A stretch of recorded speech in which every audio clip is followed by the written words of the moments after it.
গার্লফ্রেন্ডের জন্মদিন একটু তো অন্যরকম কেক হতেই পারে। হাই, আমি দিশা, নিয়ার বাই ক্যানিং জয়দেব পল্লী। আমি একটা ছোট্ট হোম বেকারি চালাই। তোমরা যদি ক্যানিং বা ক্যানিংয়ের আশেপাশে থাকো তাহলে স্ক্রিনে দেওয়া নাম্বারে যে কোনো অর্ডার পারপাস কন্ট্যাক্ট করতে পারো। আর আমার কাজ যদি তোমাদের ভালো লেগে থাকে তাহলে অবশ্যই আমাকে ফলো দিয়ে আমার সাথে থেকো। আর যদি ইউটিউব থেকে দেখে থাকো তাহলে চ্যানেলটি সাবস্ক্রাইব করো। এটা ছিল একটা 2 টায়ারের কেক, ইনসাইড ফ্লেভার ছিল বাটারস্কচ। এই কেকটা যে দাদাটা অর্ডার করেছিল আমি তাকে অন্য একটা ছেলে ভেবেছিলাম। বেশ কয়েকদিন আগে আমাকে একটা ছেলে হোয়াটসঅ্যাপে প্রচণ্ড ডিস্টার্ব করতো, আমি তাকে ব্লক করে দিয়েছিলাম।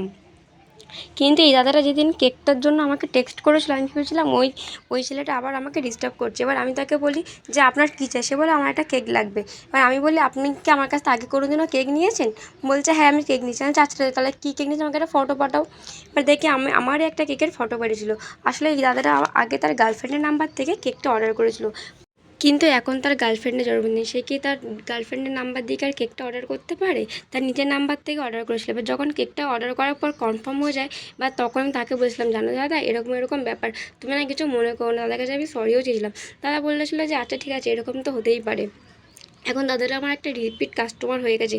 আর দাদাটা যেরকম কেক পাঠিয়েছিল আমি সেরকমই কেকটা করেছিলাম, শুধু স্টিকারটা একটু চেঞ্জ করে দিয়েছিলাম। দাদাটা তো কেকটা ভীষণ পছন্দ হয়েছিল। তোমাদের কীরকম লাগলো অবশ্যই কমেন্ট করে জানিও। ভুল ত্রুটি হলে মার্জনী।